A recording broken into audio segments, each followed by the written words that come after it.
Have you ever felt lonely? Or let me ask this. Have you ever felt so lonely that you ended up making a decision that you later regretted? I know I have. And in this video, I want to talk about loneliness and ways that I've combated loneliness. Tasha here, aka Dominica Alexander, the author of the book Witchy Secrets, aiming to help you live the life by your design through marriage advice, personal growth, and mental health management. In society, we can reach more people that we've ever have. You want to talk to that friend in India?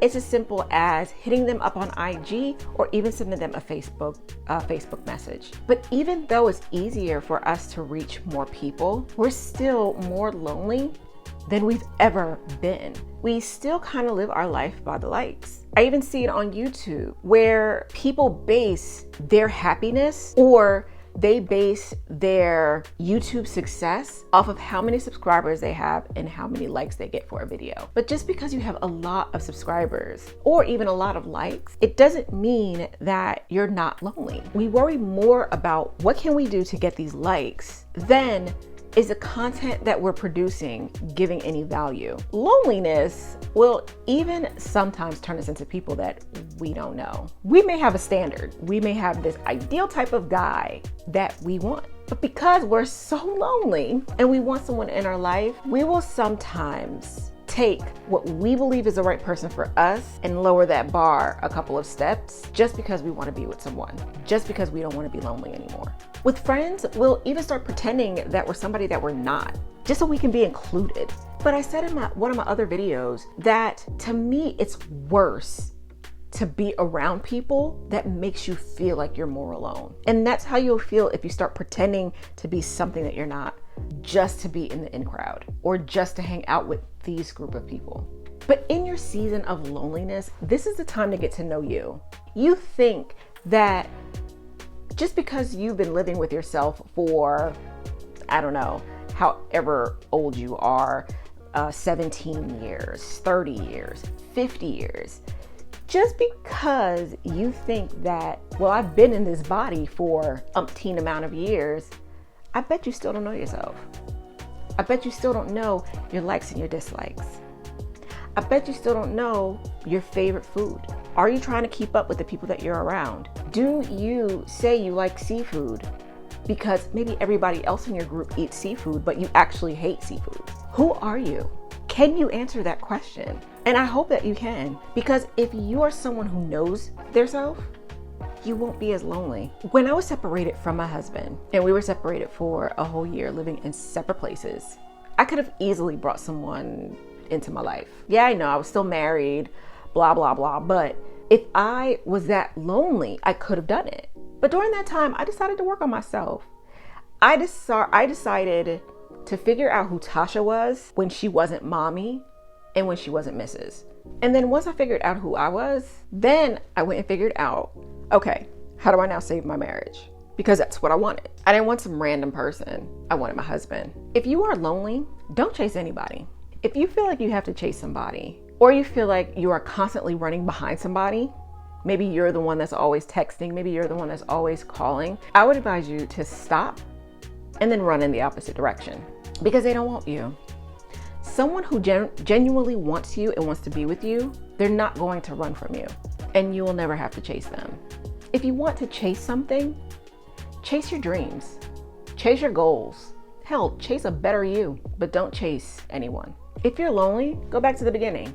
And what I mean by that is what I always talk about in a lot of my videos is go back to what you love. Sometimes when we're in relationships, like we stop doing the hobbies that we've always enjoyed doing. Go back to that. If you like knitting, start knitting. If you were someone who loves sewing, like you love making clothes, go back to doing that. Go out and try new things. I'm a city girl, but I love camping. I never thought I would love the outdoors. I hate bugs, but I love camping. It's the weirdest thing. The first time I went camping, I complained the whole time. It's so strange because now it's like when I'm outside in nature, I feel like I'm connected to a part of me that I never knew, that I never even knew existed. And now I'm looking forward to every time we make arrangements to go camping. We haven't been camping in a while because I've gotten busy. Well, I was busy with work. My husband works. Even though there's so many campsites out here in California, it's still, fires, wet season, just with COVID, the air quality, like, you know what I mean? Like it's just been hard to plan, but I'm always looking forward to what's going again. I've also kind of even gotten to hiking. I love hiking to the point that I bought boots. Those boots are not cheap. Hiking boots are not cheap. And I mean, good hiking boots are not cheap. So I went and bought some hiking boots and there's a lot of trails around California. So every chance that we get, me and my husband, we'll go hiking. When we learn something new, it just makes us feel like we're growing, and it feels like we're changing.